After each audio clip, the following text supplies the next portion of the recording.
Hola, arquitectos de la vida. Bienvenidos a esta saga donde desenterraremos los secretos detrás de los mayores hitos de la ciencia, uno a uno. Olvídense por un momento de los laboratorios fríos y de esos genios que parecen inalcanzables en los libros de historia. Aquí, cada descubrimiento es una verdadera montaña rusa de obsesión, fracaso y el dulce sabor del triunfo humano. Para nuestro primer episodio, vamos a viajar a un lugar inesperado, el corazón de un hombre que, paradójicamente, se hizo inmensamente rico gracias a la destrucción. Imagina por un momento a Alfred Nobel, un inventor sueco del siglo XIX. Era, sin duda alguna, un tipo brillante, con una mente inquieta que no se detenía ante nada. Su invento más famoso, la dinamita, transformó el mundo de maneras asombrosas que hoy damos por sentadas. Piensen en las minas excavando en las profundidades de la Tierra, en los túneles gigantes que hoy perforan montañas enteras, o en los canales que lograron unir océanos y continentes que antes estaban separados por miles de kilómetros. La dinamita hizo posible lo que antes era simplemente impensable, acelerando la ingeniería y la construcción a una velocidad nunca antes vista por la humanidad. Fue una herramienta poderosa para edificar, para abrir nuevos caminos y para hacer avanzar la civilización a pasos agigantados. Podríamos decir, con total seguridad, que Alfred Nobel era un pionero, un visionario que impulsó un progreso gigantesco para su época. Pero como ocurre a menudo con las grandes invenciones, especialmente aquellas que liberan una energía tan formidable, la dinamita tenía una doble cara, una sombra muy oscura. Lo que servía para construir puentes y ciudades hermosas, también se usaba con la misma eficacia para destruir ejércitos y arrebatar vidas. Su creación, destinada originalmente a la ingeniería civil, encontró un uso brutal y devastador en los campos de batalla de todo el planeta. Las explosiones que antes perforaban rocas para el bien común, ahora desgarraban vidas humanas con una crueldad inimaginable. Alfred Nobel, aquel hombre que se veía a sí mismo como un constructor de caminos y de futuro, se encontró de repente etiquetado como el proveedor de las armas más destructivas de su tiempo. La culpa y un profundo sentimiento de arrepentimiento comenzaron a carcomerlo por dentro. Él se preguntaba constantemente si ese era el legado que realmente deseaba dejar a la humanidad. La chispa que lo cambió todo llegó en el año 1888, en un giro del destino que parece sacado de una novela. Una mañana cualquiera, mientras Alfred leía la prensa durante su desayuno, abrió el periódico y se encontró con una noticia que lo dejó helado, su propio obituario. Sí, han escuchado bien, leyó su propia nota de fallecimiento. Un periodista francés, por un error fatal, había confundido a Alfred con su hermano Ludwig, quien realmente había fallecido. El titular de aquel periódico era lapidario y se clavó directamente en su alma con una fuerza insoportable. Decía así, Le marchand de la mort est mort. Es decir, el mercader de la muerte ha muerto. Imagina esa escena por un instante. La angustia y el impacto que debió sentir Alfred Nobel, sentado quizás con su café humeante, leyendo que el mundo entero lo recordaba no como el genio que facilitó el progreso, sino como un destructor, como un vendedor de instrumentos para la guerra. Leyó que era un hombre cuya vasta fortuna se había cimentado en la miseria y el sufrimiento ajeno. Aquel titular fue un puñetazo brutal en el estómago, una revelación devastadora que lo obligó a enfrentarse a su propia imagen pública. Él no era un mercader de la muerte. No quería serlo bajo ninguna circunstancia. Pero, ¿qué podía hacer un hombre solo, con el peso de tal fortuna y tal invención, para reescribir su propia historia? ¿Cómo podía transformar una herencia de pólvora y destrucción en un legado de esperanza, paz y progreso para todos los seres humanos? Esa pregunta, esa punzada de remordimiento que lo asaltó al leer su propio obituario, fue la semilla que germinó en una de las instituciones más trascendentales de nuestro tiempo. Para entender la magnitud de esa transformación radical, debemos retroceder un poco en el tiempo y conocer mejor al hombre complejo y fascinante que estaba detrás de la dinamita. Alfred Bernard Nobel nació en Estocolmo, Suecia, en el año 1833. Era el cuarto de 8 hijos, aunque trágicamente solo 4 de ellos sobrevivirían hasta la edad adulta. Su padre, Emmanuel Nobel, era un ingeniero e inventor nato, un hombre con una mente brillante y prolífica, pero que a menudo se veía enredado en dificultades económicas que lo llevaron de la prosperidad a la bancarrota en varias ocasiones. Debido a estos altibajos, la familia se mudó a San Petersburgo, en Rusia, cuando Alfred era todavía joven. Allí, su padre Immanuel logró hacer fortuna con el desarrollo de minas marinas explosivas y torpedos para el ejército ruso, y más tarde con máquinas, herramientas y equipos de construcción. Alfred, a diferencia de muchos de sus contemporáneos privilegiados, no tuvo una educación formal universitaria. Sin embargo, fue un autodidacta voraz y excepcional. Se convirtió en un verdadero políglota que hablaba con total fluidez el sueco, el ruso, el francés, el inglés y el alemán. Se sumergía con igual pasión en los estudios de física, química e ingeniería, pero también, y de manera muy notable, en la literatura y la filosofía. Era un alma inquieta, siempre buscando mejorar, siempre experimentando y empujando los límites del conocimiento y la tecnología de su época. El interés de la familia Nobel por los explosivos era casi una tradición, impulsada por las necesidades militares y de ingeniería del momento. El padre de Alfred había estado experimentando con la nitroglicerina, un líquido aceitoso y denso, increíblemente potente, que había sido descubierto por el químico italiano Ascanio Sobrero en 1847.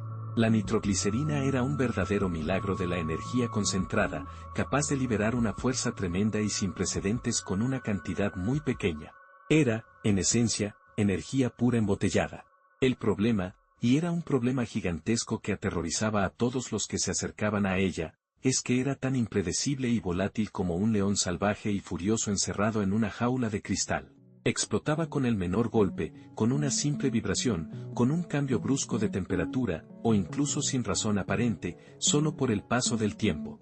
Transportarla era prácticamente un suicidio y usarla en cualquier contexto era un juego de ruleta rusa con probabilidades muy desfavorables.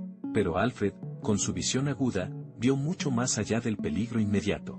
Vio cómo esa fuerza salvaje, si pudiera ser domada, podría usarse para perforar túneles gigantes a través de las montañas, demoler edificios antiguos con precisión quirúrgica y extraer minerales valiosos de las profundidades de la tierra de una manera que la pólvora negra nunca podría igualar. Su obsesión personal se convirtió en encontrar una forma segura y controlable de manejar la nitroglicerina. Era una carrera contra el tiempo y, trágicamente, contra el propio peligro inherente del material. La tragedia no tardó en golpear a su familia. En 1864, una explosión devastadora en la fábrica de su padre en Ellenborg, Suecia, se cobró la vida de 5 personas. Entre las víctimas estaba su hermano menor, Emil, un joven y prometedor químico. Este evento marcó a Alfred profundamente, sumiéndolo en un dolor inmenso. Pero en lugar de detenerse, redobló sus esfuerzos, impulsado por una mezcla de duelo, culpa y una determinación inquebrantable para que nadie más muriera por la potencia incontrolada de este líquido. Alfred Nobel siguió experimentando incansablemente, a menudo en condiciones muy precarias y siempre bajo la sombra del riesgo constante. Buscó una sustancia inerte que pudiera absorber la nitroglicerina, como una esponja absorbe el agua, para estabilizarla sin reducir su formidable poder explosivo. Probó con aserrín, con carbón vegetal, con yeso y hasta con arcilla. Hubo muchos fracasos y muchas explosiones que ponían en peligro su vida y la de sus colaboradores. Hasta que, en 1866, mientras trabajaba en su laboratorio de Krumel, en Alemania, encontró la clave, la Kieselguhr. Esta sustancia, también conocida como tierra de diatomeas, es una roca sedimentaria porosa y silícea. Pueden imaginar la Kieselguhr como una especie de arena muy fina y ligera, llena de microscópicos poros, como una esponja natural. Cuando Alfred la mezclaba con la nitroglicerina líquida, esta era absorbida por los poros de la Kieselguhr, convirtiéndose en una pasta maleable y segura de manejar que podía moldearse fácilmente en barras. De repente, la nitroglicerina, antes indomable y mortalmente peligrosa, se volvió segura de manipular, de transportar y de usar mediante un detonador. A este nuevo invento revolucionario lo llamó dinamita, una palabra derivada del griego dinamis, que significa poder o fuerza. Fue patentada en 1867 y representó una verdadera revolución industrial y social. Por primera vez en la historia, se podía controlar un explosivo de alta potencia con una seguridad relativa que permitía su uso a gran escala. Gracias a esto, las obras de ingeniería civil se aceleraron exponencialmente en todo el mundo. Los trenes pudieron cruzar los majestuosos Alpes a través de túneles gigantes, acortando drásticamente los viajes y facilitando el comercio internacional. Los barcos pudieron navegar por el Canal de Panamá y por el de Suez, transformando por completo el comercio global. La dinamita, a la que a veces llamaban el pan de Nobel por su forma de barra y su papel fundamental en el progreso, se convirtió en sinónimo de avance.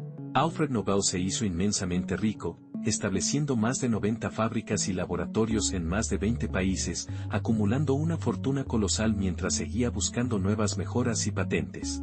Pero la ironía de su éxito pronto se hizo amargamente evidente para él. Aunque Nobel siempre afirmó que su invento estaba destinado a ser una herramienta de paz para facilitar la construcción y mejorar la vida de las personas, la naturaleza humana encontró rápidamente un uso mucho más oscuro. La dinamita fue adoptada con entusiasmo por los ejércitos de todo el mundo. Las mismas explosiones que abrían caminos a la civilización ahora se usaban para devastar trincheras y fortificaciones en conflictos armados cada vez más sangrientos. Las guerras se volvieron mucho más mortales y la contribución de la dinamita a esa realidad era innegable. Fue entonces cuando llegó ese fatídico obituario de 1888. Ver aquel titular de El mercader de la muerte ha muerto fue un espejo cruel que le mostró cómo sería recordado para siempre. Él aborrecía la violencia, era un pensador y un soñador con una visión idealista del progreso. La idea de que su legado se resumiera en la destrucción fue insoportable. Este momento fue la culminación de años de inquietud interna y de un profundo cuestionamiento moral sobre las implicaciones de su obra. Quería que su vida significara algo más, algo que trascendiera el estruendo de las explosiones. La respuesta de Alfred Nobel a este golpe en el alma fue tan audaz y visionaria como cualquiera de sus inventos científicos. En 1895, encontrándose en su villa de San Remo, en Italia, redactó su último testamento. Este documento conmocionaría a su familia, a sus colaboradores y, eventualmente, al mundo entero. En lugar de dejar su vasta fortuna a sus parientes directos, la destinó íntegramente a la creación de una serie de premios anuales. Era una decisión sin precedentes, un acto de redención personal y una profunda declaración de fe en el potencial humano. Su voluntad estipulaba que más del 90% de su fortuna, una suma equivalente a cientos de millones de dólares actuales, debía ser invertida en valores seguros.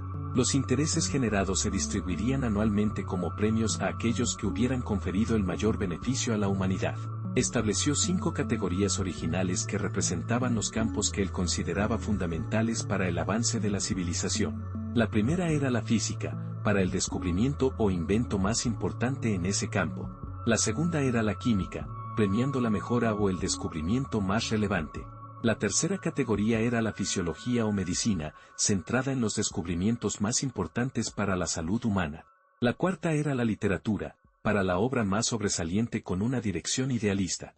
Y finalmente, el Premio de la Paz, otorgado a quien hubiera hecho la mayor labor por la fraternidad entre las naciones y la abolición de los ejércitos.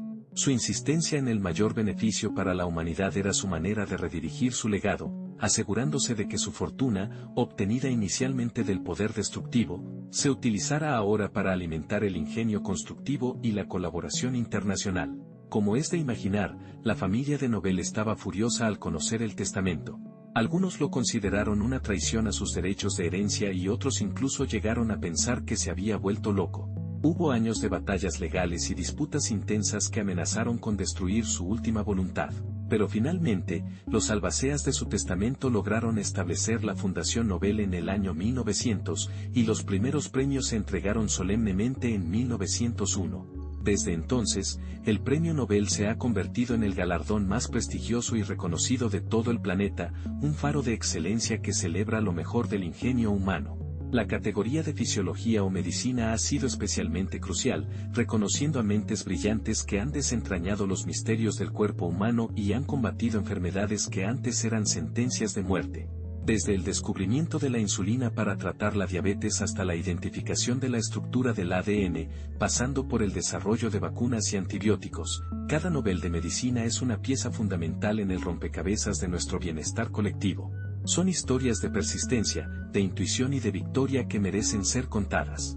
Alfred Nobel, el hombre que una vez fue llamado el mercader de la muerte, logró una redención pública y personal sin precedentes históricos. Transformó el estigma de su invención en un estímulo global para la creación y la bondad. Su legado nos recuerda hoy que incluso de las circunstancias más oscuras y de los arrepentimientos más profundos pueden nacer las ideas más luminosas y transformadoras para el mundo.